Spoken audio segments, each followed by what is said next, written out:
Good morning, everybody.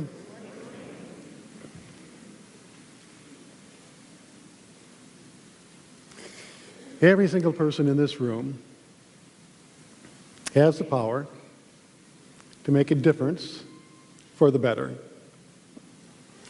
No matter how difficult a situation might be, no matter how big a problem might be, no matter how angry or upset another person is, we have the power within us to do something to make a difference for the better. Everybody has that. Even my cousin Ozzy. Now, if you're new here, or if you haven't heard about Ozzy before, he's my cousin. He lives in a Norwegian community up in Nunda, South Dakota. Ozzy has never really held down a job. He's not a real go-getter. He doesn't have a lot of get up and go. Spends most of his time at Lars Iverson's tavern, spinning tales throughout the day.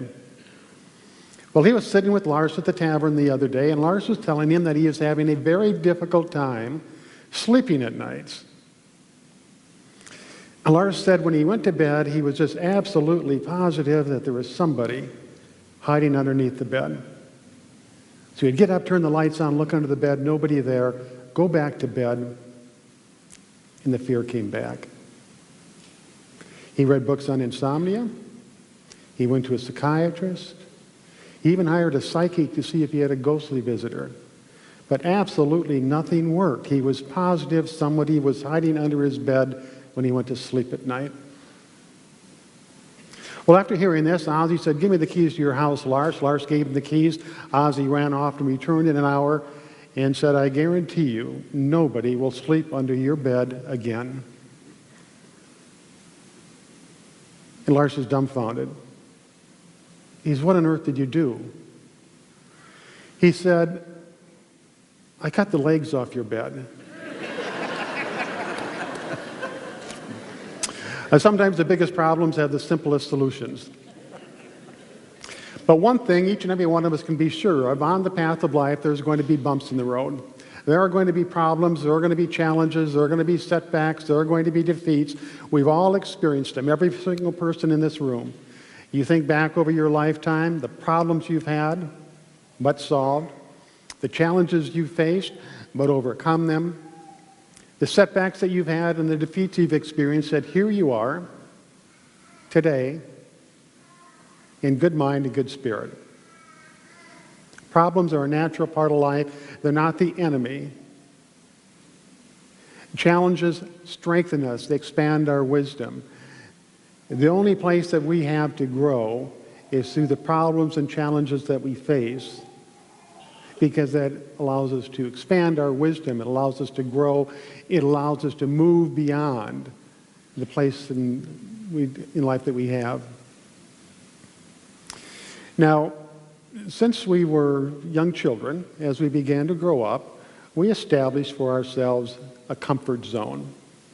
And a comfort zone is exactly what it sounds like. It's a place in life where we're very comfortable with what's going on. And the reason we're very comfortable with what's going on is because in our comfort zone, we have certainty. We are certain about what's going on. We're certain about what might come next. We're certain about what happened in the past. And we like certainty because it gives us a feeling like we are in control of our lives. And that is the one thing we want more than anything else. We want to be in control of our individual lives, for the most part. So when something comes along, a situation or a circumstance of some sort that is new to us or uncomfortable, it takes us out of our comfort zone and it moves us into the darkness of uncertainty. And when we're in the darkness of uncertainty, when we don't know, we get very uneasy, so we begin to make things up. We begin to imagine what might be happening. And the future holds many, many, many different possibilities. But we always gravitate towards the worst possible scenario. And it takes us over and it holds us down and it casts a dark shadow across the bright light of the day. We like certainty because it gives us a sense of control over our lives. Now, Jesus addressed this in his day. And before I tell a story about Jesus in Matthew 14, I want to say that Jesus taught through parables. And parables are stories that aren't based on factual evidence. And parables are hypothetical situations that have a lesson to them. They have a moral to them. And Jesus found that was the easiest way to talk. After Jesus went on, the people that wrote about him wrote stories about Jesus in parable form. Hypothetical stories that weren't necessarily true, but they held within them a lesson. One of these parables we find in Matthew 14. It was a beautiful day. Jesus and the disciples were out in the country. 5,000 people had showed up to hear what Jesus had to say. Throughout the day, he talked to them, he taught them, he inspired them, he motivated them. And at the end of the day, everybody was in their comfort zone because he had instilled within them a certainty about their life. He had instilled within them a certainty about their own goodness. Everybody was happy. Everything was wonderful. The people dispersed. Jesus needed a little bit of alone time, so he told the disciples, get in the boat, take it out to sea. I'll catch up with you later. So the disciples did that. And they were in the boat far out to sea when all of a sudden the weather changed and things became very, very precarious. The skies darkened, the winds became very strong, lightning flashed, thunder clapped, the waves crashed against the side of the boat and began to rock it. The disciples suddenly found themselves in a place of uncertainty. They had no control over the storm. They were very, very worried about what might happen next. But then all of a sudden, here comes Jesus walking across the water. The disciples saw him and they thought it was a ghost at first, but as he got closer, Peter yelled out, "Is that you, Jesus?" And Jesus said, "Yes, come to me." So Peter gets out of the boat, he steps onto the water, he starts to walk on the water, but then he realizes what he's doing. And he thinks, I can't walk on water. And he begins to sink. Now this is a wonderful story, but what's it all about? Is it about Jesus walking on water? If so, I guess that has a certain degree of value to it. But if the story's all about Jesus walking on water, what does that change in our lives? What difference does it make to us? How can it improve the situations and circumstances that we face? So when we look at it, it's a factual story that took place. There's not much benefit, but when we turn and look at it as it's a parable or some sort of a hypothetical story, when we look at it in a metaphysical way, it takes on a whole different meaning. Now, when I say metaphysical, that can be kind of an intimidating word, long drawn-out word that really doesn't let us know exactly what it means, but it's really quite simple. Metaphysical means beneath the surface. We have the story of Jesus, the disciples in the boat. That's a great story. But what's beneath the surface of that? What is the lesson? What is the moral of the story? What can we glean from that that will help us in our own lives? So each one of the elements in the story has a metaphysical meaning. And first of all, the disciples in the boat metaphysically means people just going through everyday life. They were doing what they always do. The storm represents those situations and circumstances in our lives that blow in like a storm. They shake things up. They worry us. We don't know how to deal with a problem. We don't know how to overcome a challenge. And we get very worried and we get very scared. Jesus represents confidence, certainty, courage, steadfastness, which we all have within us. We have those same attributes within us. And Peter represents us. When those situations come into our lives, we get scared, we start to shake a little bit, we're worried about this. And even though the situation is right in our front yard, and sometimes we think we can manage it, as soon as we start to move into it, just like Peter walking on the water, we get scared. I can't do this, it's too much, what is going to happen? And we begin to sink. Isn't that true? Has anybody been in that situation where something comes into your life and you think, wow, this isn't too bad, but the more you think about it, the worse it gets? Yeah, a year ago, we had a meeting down at Panera. There was about 6 or 8 of us gathered there, gathered around the table, and we're talking about some of the challenges that this church faced from a facility standpoint. And we also came to the conclusion that it was our responsibility to do something about the condition of the building. And so we started talking about having a campaign, having a revived fundraiser to get money to fix the building. Everybody was motivated, everybody was excited. It was a project that we could take on and it would be our legacy. We were all very certain that we could do that. So we leave the restaurant, I come back to my office, I'm sitting there kind of whistling Dixie, thinking, wow, this is going to be great. But then all of a sudden, those little thoughts of fear, worry, anxiety start creeping in. You say, you're trying to raise $3.5 million? You'll never do that. Maybe the building can last another 15 years and I can escape and let somebody else take over all the problems. All these things started coming into my mind that worried me and that kind of gripped me with fear. I thought, oh, wow, I can't do this. We can't do it. It is just too much.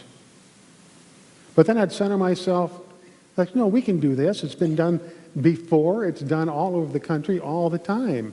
You can do it. Set the goal, go for it. And so my motivation and inspiration came back, but then in the middle of the night, the next night, those fears came back in. And are you crazy? So what I had to do is sit back and say, what exactly am I afraid of? The fear of failure? See, our fears are many. Our fears like an army of tormentors that creep into our mind and cause all sorts of upsets. We have fear for survival. We have fear of the unknown, fear of the future, fear of rejection, fear of what somebody else might think. And my fear was fear of failure, fear of what everybody might think if I didn't get to that point that we needed to, fear of the legacy, all sorts of different things that had no concrete evidence or proof to them. They were all possibilities for the future, but I didn't think of the positive possibilities. So when we're faced with a situation or a circumstance that is very difficult and that is troubling and we don't know what's going to happen next, the best thing we can do, instead of jumping into the problem and wrestling with it, is backing out of the problem, back into our comfort zone, and then expanding into it a little bit at a time. And as we expand into the problem, we learn more about it, we become more certain about what's taking place. They say if you're going to swim in uncharted waters, it's best to go to the shoreline and inch your way in rather than run and take a jump off a long dock. So when you're facing a problem or a challenge that's too big and you don't understand what's going on, the thing is to become certain about it. And one thing that we can always be certain about, that there are many possibilities in the future. When the disciples were in the boat, they were locked into, oh my gosh, the boat is going to capsize and we're going to drown. One possibility. But there's many other possibilities as too. The storm could go away. They could survive the storm. It's the same with us. We have positive possibilities and we have negative possibilities, and all of them have a certain worthiness in the future. When we begin to increase our certainty about anything, we increase our confidence about something, and we begin to increase the sense that we can accomplish and overcome whatever stops us from reaching our goal. A lot of times in situations like this, people will say, all you need is faith. Just have a little faith, you'll make it through. But faith isn't the answer, folks. I'm here to tell you that right now. Faith is not the answer. Now, the reason I say that is, faith is very much like the temperature of water. When you go to sink, wash your hands, you regulate the water so that the temperature is right. You don't want it freezing cold, you don't want it scalding hot, you want it to be comfortable. And that's what faith does. Faith has two outlets. One is hope, which is a positive expectation of the future, but faith also has fear, which is a negative expectation of the future. Faith is believing something without evidence or without proof. whether it's good or bad. Faith is kind of like the earth. No matter what you plant in the earth, it is going to grow. You can plant corn, it'll grow and provide food. You can plant nightshade, a deadly poison, and the earth is going to grow that. And faith is the very same. So the first thing that we need to do when we're facing a problem is make sure that we regulate our faith. And sometimes that regulation is just don't stand in positive ground, but also explore all the possibilities. Some that are kind of fearful, and some that are very positive. Some that fulfill our hopes, some that perhaps might initiate our fears. But it's the regulation of faith, it's where we direct it, that makes all the difference in the world. So as we go through this, once again, we all have our own comfort zone. Oftentimes situations and circumstances in our life pull us out of our comfort zone. We go into the darkness where we have a lot of uncertainty. That uncertainty causes us to fear because we do not like not knowing what's going to happen, and we do not like the feeling of not being in control of our lives. So the first thing that we do is we go back into our comfort zone where we are certain about some things, where there is a certain sense of being in control of our lives, and then we look at the problem from the outside. What exactly is it that I'm afraid of? And that's the key question. Oftentimes we're fearful about what might happen next, but what exactly is it we're afraid of? Is it what other people will think if we fail? You know, the problems and challenges we've had in the past certainly haven't been to our demise. What exactly is it we're afraid of? And it's never the situation or the circumstance itself. We're not afraid of what's happening in the moment. We're afraid of what might happen in the future. When we determine what it is that we're afraid of, we can become more and more certain about what we can do about it. Life is meant to be simple. It's not meant to be a harrowing experience. And when I talk about fears, I'm not talking about justified fears, which is the fear for our survival, the fear for our safety, the fear for our security of ourselves or our loved ones. Those are justified, those are needed. I'm talking about all those fears that are based on imaginary situations, all those fears that tell us that we're not good enough, all those fears that tell us that we can't do it, all those fears that somebody's going to criticize us, all those fears that are absolutely needless, because what is going on in our life is going to be exactly the same with or without those fears.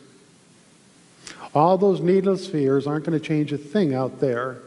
All it does is change everything inside. So as we move into meditation, think about your comfort zone. Think about the power that you have to expand it.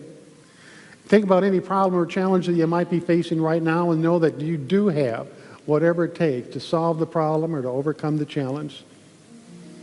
We'll now move into meditation.